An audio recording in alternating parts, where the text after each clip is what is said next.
بسم اللہ الرحمن الرحیم۔ السلام علیکم ناظرین، آپ دیکھ رہے ہیں prime time with T M, میں ہوں طارق محمود۔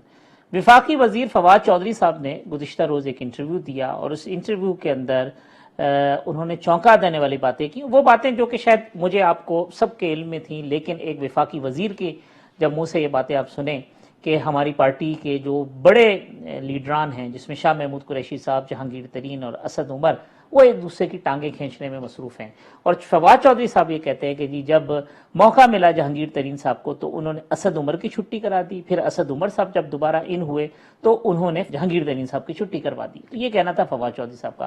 آج اس معاملے کی بازگشت جو ہے وہ فیڈرل کیبنٹ کے اندر بھی سنائی دی ہے۔ فیصل واڈا صاحب جو ہے وہ بولے ہیں، کچھ اور لوگ بولے ہیں، پرائم منسٹر نے حسب معمول جس طرح ماضی میں بھی ان کے وزراء ایک دوسرے کے خلاف بیانات دیتے رہے تو کہتے تھے کہ جی آپ یہ باتیں میڈیا کے سامنے نہ کریں، باہر نہ کریں، اس طریقے سے روکنے کی کوشش کی، لیکن معاملہ یہیں تک نہیں تھا۔ کیبنٹ کے اجلاس میں یہ تک کہا گیا کہ لوگ وزیر اعظم بننے کا خواب دیکھ رہے ہیں، یہ تک کہا گیا کہ وزیر اعظم عمران خان صاحب آپ کو صحیح فگرز نہیں بتائی جا رہی، یہ کہا گیا کہ جو تحریک انصاف کی جو امیدیں تھیں وہ دم توڑ رہی ہیں، اور اس طرح کی بہت ساری باتیں جو آج کابینہ کے اجلاس کے اندر ہوئی ہیں، اور وزراء جو ہے وہ خاصے جذبات میں بھی آ گئے۔ معاملہ تحریک انصاف کی اپنی جماعت میں ہونے والے اختلافات کا نہیں ہے، معاملہ یہ ہے کہ جب وفاقی وزراء اپنی توجہ اور اپنی توانائیاں ایک دوسرے کی ٹانگیں کھینچنے میں صرف کر دیں، جب یہ کہا جائے کہ ان لوگوں کی وجہ سے جو پولیٹیکل لوگ ہیں وہ پیچھے ہٹ گئے اور ایسے لوگ آ گئے جن کا تحریک انصاف سے کوئی تعلق نہیں ہے، خود فواد چودھری صاحب کہہ رہے ہیں، تو اس کا جو اوور آل امپیکٹ ہے وہ آ کہاں رہا ہے؟ وہ گورننس پہ آ رہا ہے، وہ آ کہاں رہا ہے؟ وہ ملک کی اکانومی کے اوپر آ رہا ہے، وہ آ کہاں رہا ہے؟ وہ روزمرہ کے معاملات کے اوپر آ رہا ہے۔ تو تباہی صرف تحریک انصاف کے خلفشار کی صورت میں نہیں آ رہی، بلکہ تباہی جو ہے وہ جو نظام حکومت ہے اس کے اندر آ رہی ہے۔ فواد چودھری صاحب نے کیا کہا وہ سن لیتے ہیں، اس کے بعد اپنے پروگرام کا آغاز کرتے ہیں۔ فرینکلی ایک تو جو ہمارے جہانگیر ترین صاحب نے اسد عمر صاحب اور شاہ محمود قریشی صاحب، اس میں ان فائٹنگ اتنی زیادہ ہو گئی کہ پولیٹیکل کلاس جو ہے وہ سارے کھیل سے ہی باہر ہو گئی۔ پہلے اسد عمر صاحب فائنانس منسٹر تھے، جہانگیر ترین صاحب نے بڑا زور لگا کے ان کو جو ہے وہ فائنانس منسٹر سے فارغ کروایا۔ پھر اسد عمر صاحب جب آئے، دوبارہ آئے، انہوں نے پوری کوشش کر کے تو جہانگیر ترین کو فارغ کروا دیا، اور اسی طرح سے شاہ محمود قریشی صاحب نے بھی ملاقاتیں ہوئی ترین صاحب سے، لیکن ان کی کوئی آپس کی کوئی بات بنی نہیں ہے۔ مجھے لگتا ہے کہ ہماری جو انٹرنل فائٹنگ تھی بٹوین دیز 3-4 ٹاپ لیڈرز، اس نے نہ صرف پارٹی کو بڑا نقصان پہنچایا بلکہ اس کے نتیجے میں پوری پولیٹیکل کلاس آؤٹ ہو گئی اور ان کی جگہ جو ہے وہ بیوروکریٹس نے لے لی۔ اس جھگڑے نے مجھے لگتا ہے کہ پارٹی کو بہت نقصان پہنچایا۔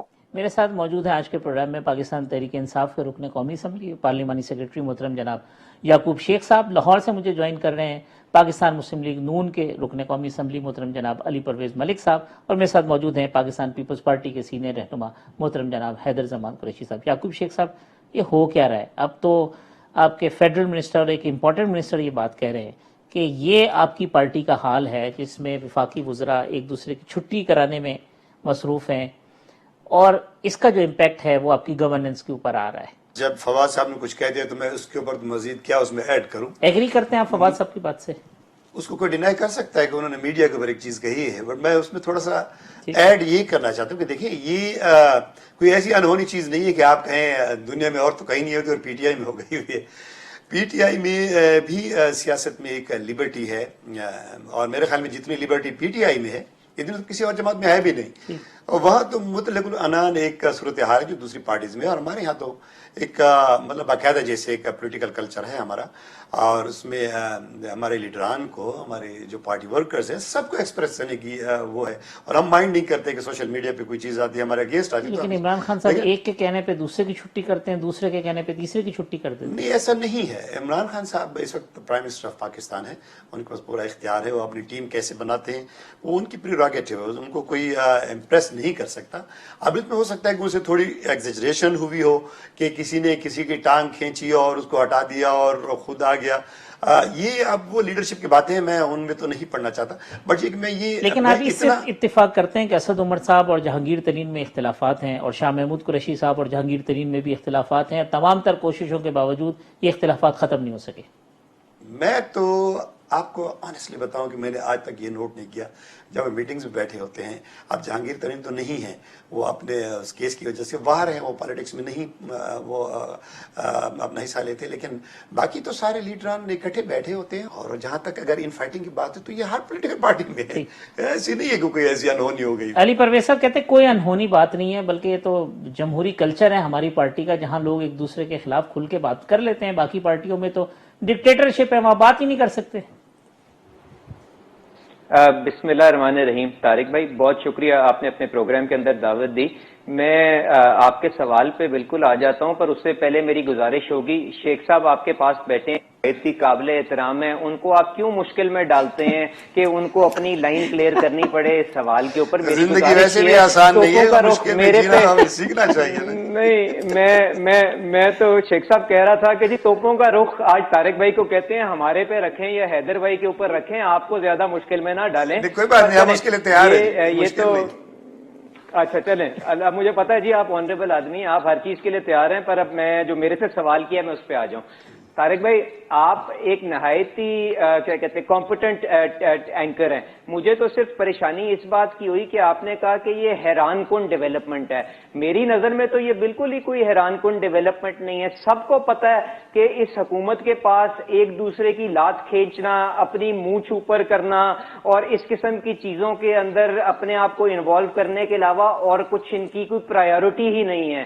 تو یہ تو اسد عمر صاحب کی لڑائی اور ان کی یہ جو پرائم منسٹر بننے کی خواہشات، یا جہانگیر ترین صاحب کی جو خواہشات ہیں، یا شاہ محمود قریشی صاحب اپنے آپ کو کس طرح سے پوزیشن کر رہے ہیں، یہ تو میرے خیال سے بچہ اس قوم کے اندر جانتا ہے، تو اس میں تو کوئی حیرانی کی بات نہیں ہے. یہ جانشین عمران خان کی کہ اس ان فائٹنگ عمران خان صاحب کی جانشینی کی جنگ ہے. فائٹنگ کی وجہ سے طارق بھائی اس ان فائٹنگ کی وجہ سے جو عام آدمی کا کچومر نکل گیا ہے نا، وہ میرے خیال سے اصلی ٹریجڈی تو وہ ہے.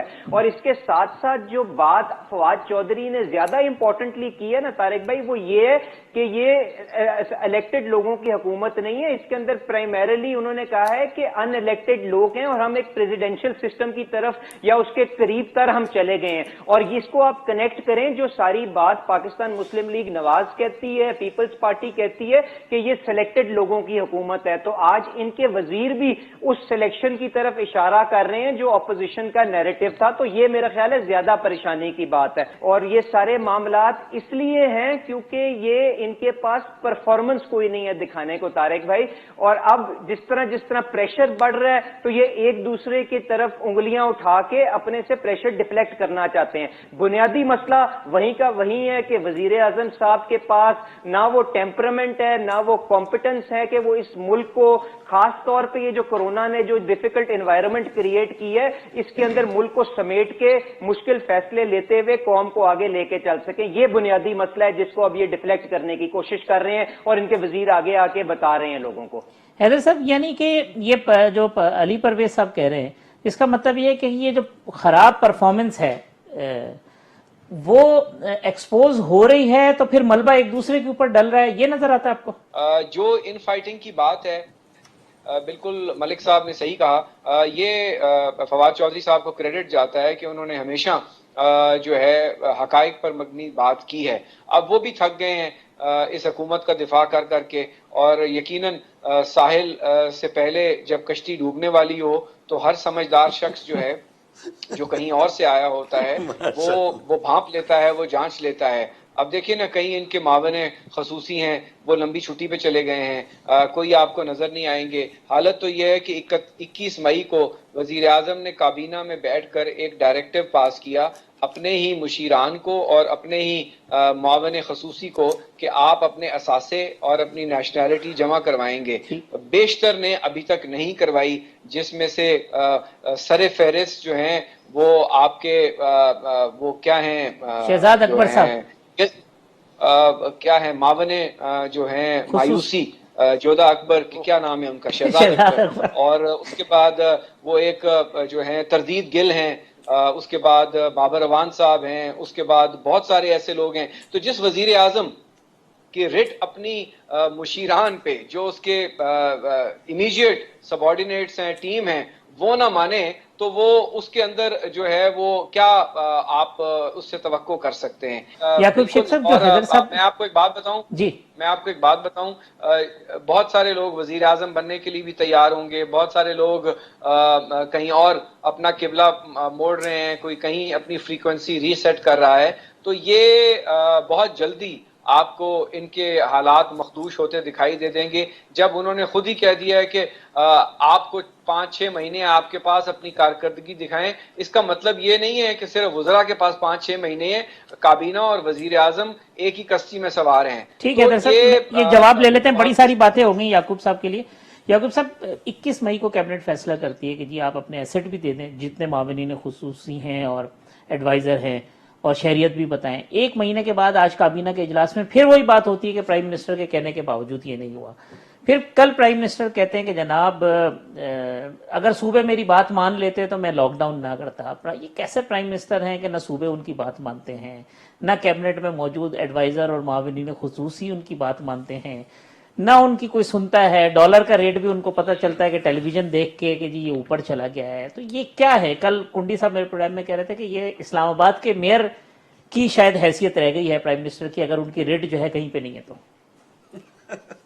مجھے اپنے بھائیوں کی بات سن کے بڑی ہنسی بھی آ رہی تھی، اور جتنی امیدیں اور جتنی خیالی پلاؤ بن رہے ہیں، میرے خیال میں یہ ساری دیگیں ایسی خالی کی خالی رہیں گی، ان کے ہاتھ کچھ آنے والا نہیں ہے. صحیح. گورنمنٹ میں یہ ہوتا ہے بھائی، آپ کو اتار چڑھو، یہ پولیٹیکل میں یہ چیزیں ہوتی رہتی ہیں. پالیٹکس میں آپ کو یہ دیکھنا ہوتا ہے کہ یار ایک ساؤنڈ فوٹنگ میں ہماری گورنمنٹ الحمدللہ موجود ہے. ہمیں ایسی کوئی ہمیں نہ خطرہ ہے نہ خدشہ ہے، اور نہ ہم اس چیز سے گھبرا رہے ہیں. گھبرانا وہاں حکومت چاہیے. نہ جانے کے خطرے کی وجہ سے اگر کام بھی نہ ہو تو پھر یہ تو کوئی، میں اس طرف آتا ہوں. جی میں چاہوں گا کہ یعنی اگر کہیں سے یقین علی دلا صاحب دیا میں گیا ہو بہت کہ احترام حکومت کرتا نے ہوں کہ کہیں نہیں میرے جاتی. کولیگ ہیں، اور ان کے والد صاحب ہمارے بہت اچھے کولیگ ہیں، اور میں چاہتا ہوں کہ پہلے ان کی جو بات ہے، اگر مجھے اجازت دیں 1 منٹ کے لیے، تو میں اس کا بھی جواب دے دوں اور حیدر صاحب کی بات کا جواب دے دوں. دیکھیں، میں نے پہلے جیسے عرض کیا، جو دوسری پولیٹیکل پارٹیز ہیں پاکستان میں، 3 ہی بڑی پولیٹیکل پارٹیز ہیں، اور باقی تو اس کے بعد چھوٹی پارٹیز ہیں. تو اس میں اگر آپ دیکھیں نا، تو ایک پولیٹیکل کلچر صحیح مانے میں آپ کو پی ٹی آئی میں نظر آئے گا. یہ اس میں کوئی اختلاف میرے خیال میں نہیں ہے، اور یہ خود بھی مانیں گے. وہاں ان فائٹنگ جو ہے وہ، اگر آپ اس وقت اقتدار میں جو بیٹھا ہوتا ہے اس کی ایک پروجیکشن زیادہ ہو رہی تھی کہ صاحب یہاں پہ تو یہ ہو گیا جی، ٹھیک ہے. لیکن وہاں پہ اگر آپ دیکھیں تو کیا ہو رہا ہے، نون لیگ میں آپ دیکھیں کہ شہباز شریف صاحب کب سے یہ کوشش کر رہے ہیں جی کہ وہ پرائم، اس کو اگر آج بھی موقع دینا، تھوڑی سی تھپکی دیں، تو میرے خیال میں آج بھی اپنے آپ کو پریزنٹ کریں گے پرائم منسٹر ہے. اسی طریقے سے وہاں اگر اس طرف پیپلز پارٹی میں آپ جا کے دیکھیں گے تو پیپلز پارٹی میں آپ کہاں سے سفر شروع ہوا کہاں پہ پہنچا. اب میں کیوں مجھ سے آپ کہلوانا چاہتے ہیں کہ میں ان کے نام گنوں کہ کہاں سے یہ شروع اور کہاں پہ آ گیا ہوا ہے اور آگے کہاں جا رہا ہے. مطلب ایک چیز ایسی ہے کہ اس کے بعد بات کرنا میرے خیال میں خام خیالی ہوگی کہ آپ ان چیزوں کو چھیڑیں جس کے اوپر آپ خود، اگر آپ کسی کے اوپر فنگر پوائنٹنگ کریں تو 4 اپنی طرف بھی آپ کے آتے ہیں، پھر آپ کو بھی جواب دینا پڑ جاتا ہے. اب بات ہے آپ یعنی گورنمنٹ کی جو ایک ریٹ گورنمنٹ کی جو آپ کہتے ہیں کہ جو اکنامکس صورتحال ہے. اب دیکھیں ہماری گورنمنٹ نے، میں یہ عرض کروں گا کہ جو ایک بیس ہے، وہ جو اسٹرکچرلی جو چیزوں کو ٹھیک کرنے کی کوشش کی ہے، اور اس میں آپ نے دیکھا کہ ہم ایٹ ٹائم اس پوزیشن پہ آ گئے تھے کہ آپ کی جو سارے پیرامیٹرز تھے، جو ایکسپورٹ آپ کی جو فلرش کرنے لگی تھی، آپ ہر چیز میں آگے جا رہے تھے، اور جو ایک طریقے سے مافیاز تھیں اس کو ہم نے مطلب ایک کو آ کے ہم نے ان کے گردن پہ ہاتھ رکھا. اور وہ اب اس کے بعد اب یہ ساری دنیا ایک پرابلم میں آئی ہوئی ہے. میں یہ نہیں کہتا کہ یار میری گلو خلاصی ہو جاتی ہے کورونا سے، نہیں، میں پھر بھی ذمہ دار ہوں، اور میں اس چیز کا ہمیشہ پرچار کرتا رہتا ہوں کہ دیکھیں ہماری گورنمنٹ کو فردر بھی کچھ کرنا ہے. اس میں کوئی آخری دن نہیں ہے کہ آپ نے یہ کر دیا اس کے بعد اینڈ ہو گیا. اکنامکس میں آپ کی ہی سروائیول ہے، آپ کی کنٹری کی سروائیول ہے، آپ کی نیشن کی سروائیول ہے. آپ کی جیوگرافی بھی اسی کے اوپر ڈیپینڈ کرتی ہے کہ آپ اکنامکلی اسٹرانگ ہونا چاہیے. آپ کو یہ ایک حقیقت ہے کہ یار ہم لونز کے اوپر، گرانٹس کے اوپر یا ان چیزوں کے اوپر تو ہمارا کوئی گزارا نہیں ہے. کوئی ملک بھی سمجھ نہیں کر سکتا. یہ جو بات ہے کہ آپسی کھینچا تانی سے کیا ڈیلیوری پہ فرق نہیں پڑ رہا حکومت کی؟ ابھی دیکھیں میں ایک چیز آپ کو بتاؤں، اس وقت اگر آپ کہیں گے نا، تو آج آپ اس سٹیج کے اوپر بیٹھے ہوئے کہ دنیا میں جہاں 93 ٹریلین کی اکانومی تھی گلوبل، اب وہ آگے 70 ٹریلین پہ رہ گئی ہوئی ہے. اور آپ دیکھیے کہ آپ نے -4 آپ کی گروتھ ریکارڈ ہوئی ہے، -0.4 یعنی ریکارڈ ہوئی ہے اس میں جی ڈی پی. آپ اگر انڈیا کو دیکھیں تو وہ -3.5 ہے.